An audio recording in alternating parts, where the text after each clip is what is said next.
Light sky blue கலரில் வீட்டுக்கு paint அடிச்சுட்டு அதை பராமரிக்கிறதுக்குள்ளே போதும்போது நான் எடுத்து கிட்டத்தட்ட 1.5 வருஷமாக இந்த ஸ்பாஞ்ச் வச்சு தான் இந்த செவுத்தெல்லாம் நல்லா க்ளீன் பண்ணி நல்லா கொஞ்சம் நீட்டாக வச்சுட்டு இருக்கேன். எவ்வளோ க்ளீனாக வச்சுக்கிட்டாலும் ஒரு மாதம் தாங்க, அதுக்கப்புறம் பழையபடி அழுக்கு வந்துடும். எப்படி அழுக்கு வந்தாலும் பயம் இல்லை. இந்த மேஜிக் ஸ்பாஞ்ச் இருக்குல்ல, இதை வந்து தண்ணியில் போட்டு நல்லா நினச்சிட்டு புழிஞ்சிட்டு இந்த மாதிரி தேய்ச்சி எடுத்துரும் அப்படின்னா அழுக்குலாம் ரொம்ப சூப்பராக வந்துடும். பெயிண்ட் கொஞ்சம் கூட போகவே போகாது, அழுக்கு மட்டும் ரிமூவ் ஆகும். இதில் என்ன ஒரு மைனஸ்னால் அந்த ஸ்கட்ச் பென்சில் எழுதுறது, பேனா பென்சில் எழுதுறதுலாம் போகும், நிறைய வீடியோவில் சொல்லியிருப்பாங்க.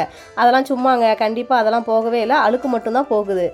இந்த ஸ்பாஞ்ச் வந்து பார்த்தீங்கன்னா உண்மையாலுமே நல்ல ரிசல்ட் கிடைக்குது. வேணும்னா நீங்களும் ட்ரை பண்ணி பாருங்கள். காலையிலே வந்து பார்த்தீங்கன்னா வீட்டெல்லாம் க்ளீன் பண்ணிவிட்டு வீட்டுக்கு மாப்பு போட்டுட்டு அதுக்கப்புறம் வந்து பருப்பு குழம்பு சாப்பாடு அது கூட வந்து கீரை பொரியல் செஞ்சுட்டு நம்ம குலதெய்வ கோயிலுக்கு வந்து போகலான்னு சொல்லிட்டு ரெடியாக இருந்தேன். ஞாயிற்றுக்கிழமை தான் குலதெய்வ வழிபாடு தேவை. அன்னைக்கு வந்து பொங்க வைக்கணும் அப்படிங்கிறதுனால கையில் வந்து கங்காணம் கட்டிட்டு வந்துட்டேன். ஒரு வாரமாக நம்மளுடைய இந்தியன் பேங்க் அக்கௌண்ட்டில் யாராவது பே பண்ணாலும் பே ஆகலை, நான் யாருக்காச்சும் பே பண்ணாலும் பே ஆக மாட்டேங்குதா, அதை என்னன்னு செக் பண்ணலான்னு சொல்லிட்டு இந்தியன் பேங்க்கில் போய் செக் பண்ணிவிட்டு அந்த இதுவும் கிளியர் பண்ணிவிட்டேன். அதுக்கப்புறம் குட்டிமா ஸ்கூலுக்கு போயிட்டு அவங்களுக்கு வந்து ஃபீஸ்லாம் கட்டிட்டு யூனிஃபார்ம் வாங்கிட்டு வந்துட்டேன். பக்கத்திலே பாதாம் மரம் இருக்குது, அதில் வந்து ஒரு 2-3 காய் பிச்சுட்டு வந்திருந்தேன். குழந்தைங்களுக்கு ரொம்ப பிடிக்கும்னு சொல்லிட்டு அதுக்குள்ளே இருக்கிற அந்த பாதாம் பருப்பை சாப்பிட ரொம்ப பிடிக்கும். யாருக்கெல்லாம் இது பிடிக்கும்னு சொல்லிட்டு கமெண்ட் பண்ணுங்க.